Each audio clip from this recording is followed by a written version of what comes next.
on. Don't pick up the phone, you know he's only calling 'cause he's something wrong with you. Don't let him in, you have to kick him out again free. Don't be afraid, you know you're gonna wake up in his bed in the morning. Assalamualaikum warahmatullahi wabarakatuh.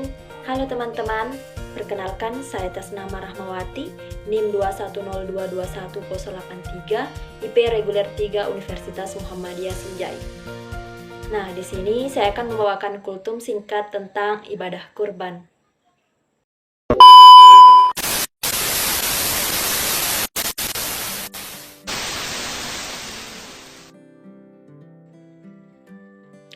Puji dan syukur mari kita panjatkan kehadirat Allah Subhanahu wa Ta'ala yang telah memberikan kita berbagai macam kenikmatan, diantaranya nikmat iman dan nikmat Islam.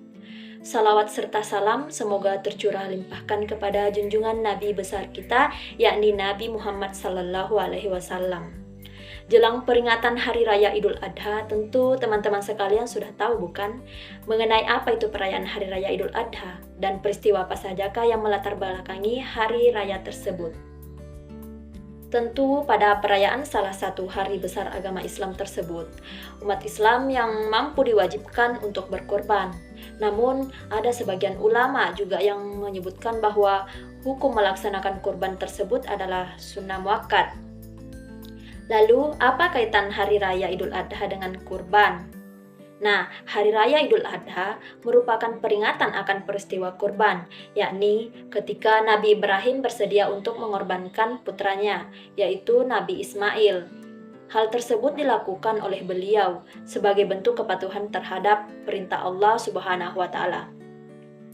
Salah satu ayat yang menerangkan tentang perintah untuk berkurban adalah Quran Surah Al-Kautsar ayat 2 yang berbunyi Bismillahirrahmanirrahim Fasholli lirabbika wanhar, yang artinya maka laksanakanlah sholat karena Tuhanmu dan berkurbanlah. Dalam surat Al-Kautsar ayat 2 disebutkan bahwa ibadah kurban adalah sebagai ibadah untuk mendekatkan diri kepada Allah Subhanahu wa Ta'ala setelah peringatan untuk melaksanakan sholat. Nabi Ismail adalah anak yang taat pada perintah Allah Subhanahu wa Ta'ala dan taat kepada kedua orang tuanya. Kemudian Allah menguji ketaatan Nabi Ismail ketika Nabi Ismail menginjak usia remaja. Allah Subhanahu wa Ta'ala memerintahkan agar Nabi Ibrahim menyembelih Nabi Ismail. Perintah tersebut diterima Nabi Ibrahim melalui mimpi. Jadi Nabi Ibrahim kemudian menceritakan tentang mimpinya tersebut kepada Nabi Ismail. Dengan penuh keikhlasan, Nabi Ismail meminta agar ayahnya melaksanakan perintah Allah tersebut, dan Nabi Ismail pun siap untuk disembelih ayahnya. Tanpa sepengetahuan Siti Hajar, keduanya pergi ke atas bukit untuk melaksanakan perintah Allah. Ketika padang berada di leher Ismail, atas kehendak Allah Subhanahu wa Ta'ala, Nabi Ismail digantikan dengan seekor domba yang gemuk. Peristiwa tersebut hingga kini menjadi tuntutan umat Islam untuk melaksanakan kurban pada Hari Raya Idul Adha. Nah, teman-teman sekalian, hal yang bisa kita petik dari kisah pengorbanan Nabi Ismail itu diantaranya adalah kita senantiasa taat kepada Allah Subhanahu wa Ta'ala dan kedua orang tua kita. Ingat kepada ridho Allah yang tergantung dengan ridho kedua orang tua. Kurban adalah salah satu amalan yang memiliki makna yang mendalam bagi umat muslim. Ini merupakan wujud pengorbanan diri kita sebagai hamba Allah, sebagai bentuk kepatuhan kita kepadanya dan sebagai tanda syukur kita atas segala nikmat yang telah Allah berikan kepada kita. Nah, ada beberapa hal penting yang perlu kita perhatikan saat berkurban. Nah, yang pertama itu niat dan keikhlasan.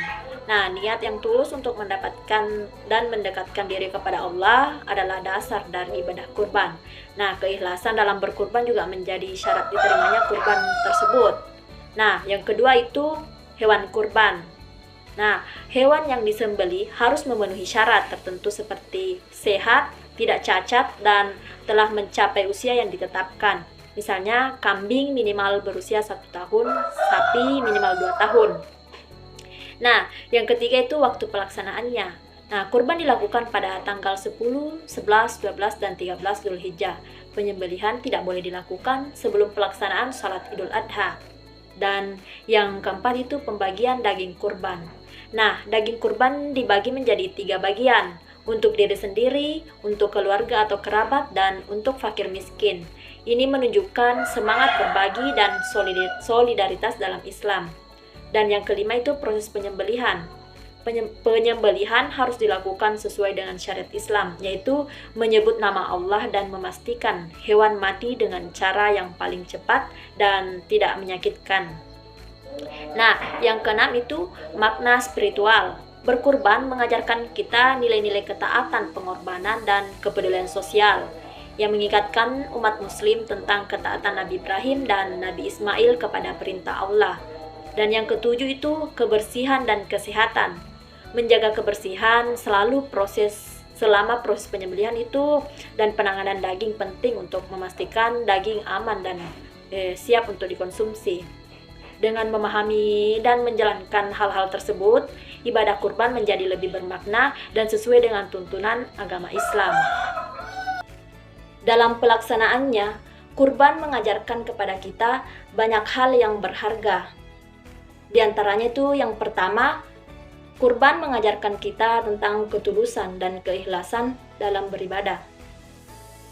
Ketika kita memilih hewan kurban yang terbaik, kita tidak mencari yang paling mahal atau yang memiliki nilai ekonomis tertinggi, tetapi yang terbaik dalam hati kita.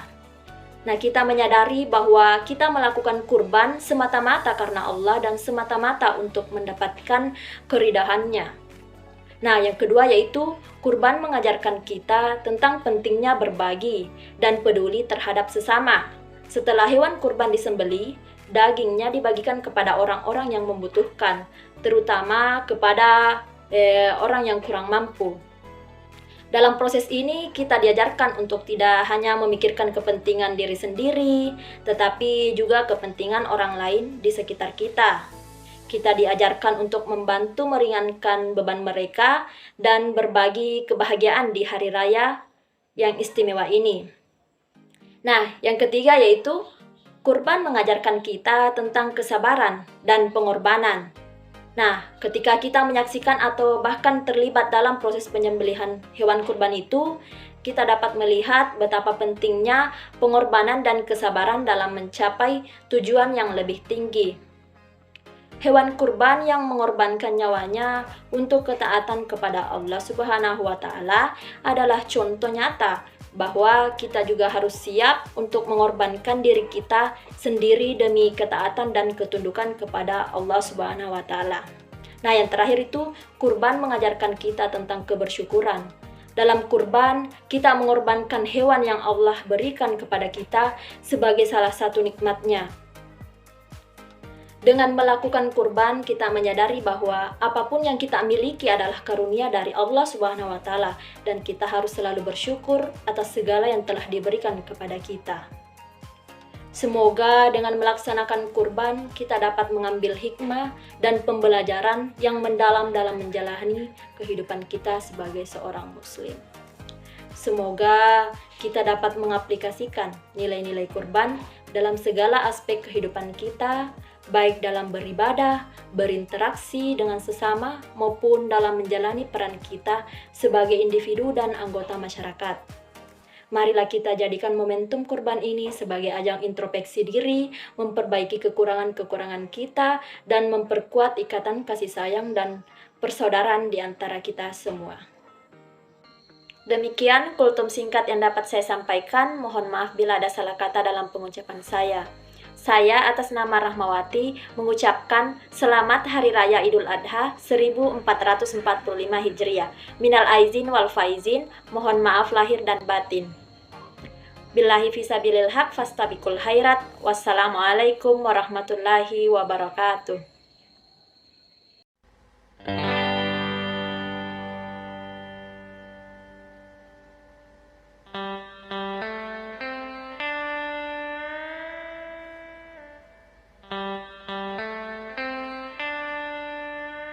wait, wait, wait, wait, wait, wait, wait,